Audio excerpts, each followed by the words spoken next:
বন্ধুরা, একটা ভুল সিদ্ধান্ত আর তার মূল্য দিতে হচ্ছে আমাদের পুরো দেশকে। ইংল্যান্ডের মাটিতে ভারতীয় দলের হারের পিছনে আছে এমন এক নাম যাকে বাদ দেওয়াই হয়েছিল সম্পূর্ণ ভুল। এখন সেই ভুল হারে হারে টের পাচ্ছেন কোচ গৌতম গম্ভীর। কিন্তু কে সেই খেলোয়াড়, কেন তাকে ছাড়া ভারতীয় দলের ব্যাটিং অর্ডারটা এতটা বিপর্যস্ত? চলুন জেনে নিই সেটা আজকের ভিডিওতে। একটা এমন তথ্য যা আপনি আগে কখনো শোনেননি। নমস্কার বন্ধুরা, আপনারা দেখছেন ক্রিকেট ক্র্যাপস, আর আজকে আমরা আলোচনা করব টিম ইন্ডিয়ার সেই বড়সড় ভুল নিয়ে, যেটা হয়তো এই সিরিজটা আমাদের হাতছাড়া করে দিতে পারে। লর্ডসের হারে সিরিজ 2-1 পিছিয়ে আছে আমাদের ভারতীয় দল। বাকি দুটো টেস্ট ম্যাচ জিততেই হবে, নয়তো সিরিজ হাত থেকে বেরিয়ে যাবে। আর এই কঠিন সময়ে সামনে আসছে একজন গুরুতর নাম, সেটা হচ্ছে শ্রেয়াস আইয়ারকে, যাকে উপেক্ষা করে কি ঠিক করেছিল আমাদের ভারতীয় দলের টিম ম্যানেজমেন্ট যে তাকে সিলেক্ট করা হয়নি? সেটা নিয়ে এখন বড়সড় প্রশ্ন তুলছেন বিশেষজ্ঞ ক্রিকেট বিশেষজ্ঞরা।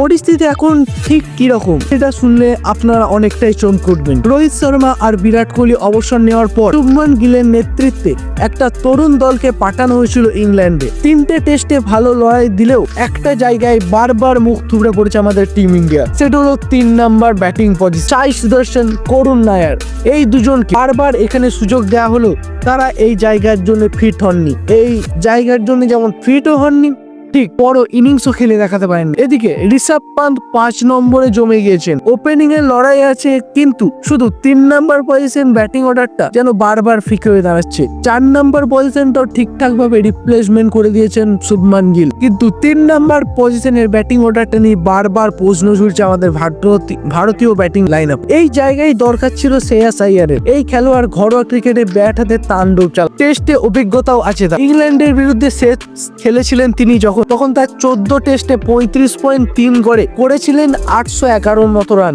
এই পরিসংখ্যানই প্রমাণ করে দেয় 3 নম্বরে ওনার চেয়ে ভালো অপশন আর কেউ হতে পারেন। তাহলে প্রশ্ন উঠছে, গৌতম গম্ভীরের এই সিদ্ধান্ত যে তাকে যে সিলেক্ট করা হয়নি, এটা কি ঠিক? গৌতম গম্ভীর এখন দলে এনেছেন নতুন মুখেদের, যারা কখনো আন্তর্জাতিক স্তরে নিজেদের মেলে ধরতে পারেনি। তাদের কি সুযোগ দেওয়া হচ্ছে বারবার? এটার পিছনে কি কোনো বিশেষ কিছু কারণ আছে যেটা গৌতম গম্ভীর লুকিয়ে রাখছেন, নাকি এটা পুরোপুরিভাবে শ্রেয়াস আইয়ারকে খেলতে সুযোগ না দেওয়ার একটা কারণ? এখন বন্ধুরা, যদি এরকম চলতে থাকে তাহলে আমাদের ভারতীয় দলের জন্য এই সিরিজ বাঁচানোটাও একটা লড়াইয়ের হয়ে উঠবে। আর মাত্র 2টি ম্যাচ বাকি আছে, আর 2টি ম্যাচ না জিততে পারলে আমরা এই সিরিজটা হাত থেকে ছাড়াতে চলেছি।